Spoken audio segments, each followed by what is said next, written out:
स्वागत करते हैं दोस्तों आपका हमारे चैनल के अंदर। गया जिले की एक विधानसभा क्षेत्र आती है जिसको हम कह सकते हैं शेरघाटी। शेरघाटी के अंदर जो तो ये पिछली विधानसभा चुनाव के दौरान काफी चर्चा में रही और यहाँ पर चर्चा का विषय बनी ऑल इंडिया मजलिस-ए-इत्तेहादुल मुस्लिमीन। मंजू अग्रवाल जीत तो दर्ज कर गई, लेकिन ऑल इंडिया मजलिस-ए-इत्तेहादुल मुस्लिमीन के मसरूर आलम यहाँ पर जो तो शुरू से तो आखिर तक के चर्चा का विषय बने रहे। जब तक हम ये भी कह सकते हैं कि जिस वक्त जो सर्टिफिकेट लिखा जा रहा होगा यहाँ पर के जो तो इलेक्शन का, तो उस वक्त जनता जो तो यहाँ पर ये सोचते हुए परेशान होंगी, जिन्होंने ऑल इंडिया मजलिस-ए-इत्तेहादुल मुस्लिमीन को उस वक्त वोटिंग नहीं की होंगी, कि वो ये सोच रहे होंगे कि काश ये ना होता और ये दूसरा हो जाता। आरजेडी की अगर बात करें तो आरजेडी के यहाँ पर 61,804 वोट मिले थे।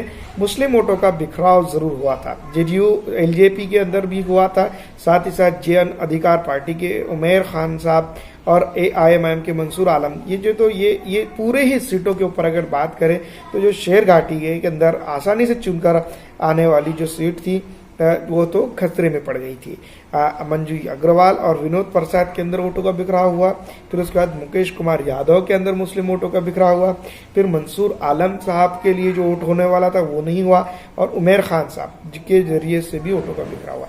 खैर, बात ये तो नहीं है, लेकिन इम्पोर्टेंट बात ये है कि ये तो जनता अब इस बार शेरघाटी के विकास के लिए वोट करेंगी या फिर शेरघाटी के अंदर तुष्टिकरण के लिए वोट करेंगी, क्योंकि बार बार जो तो तेजस्वी यादव खुले में ये कहते हुए दिखाई देते हैं वोटिंग स्टेज पे प्रचार के दौरान भी कि जो तो एक तो एनडीए या फिर जो तो इंडिया।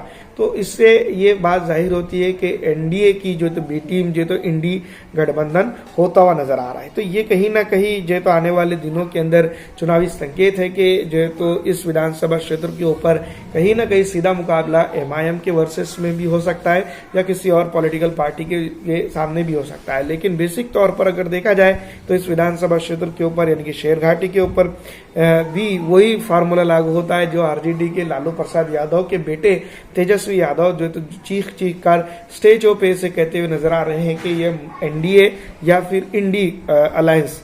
तो इसके ऊपर जो तो बात करने की जरूरत है। इस वक्त सबसे अहम यही बात हो सकती है।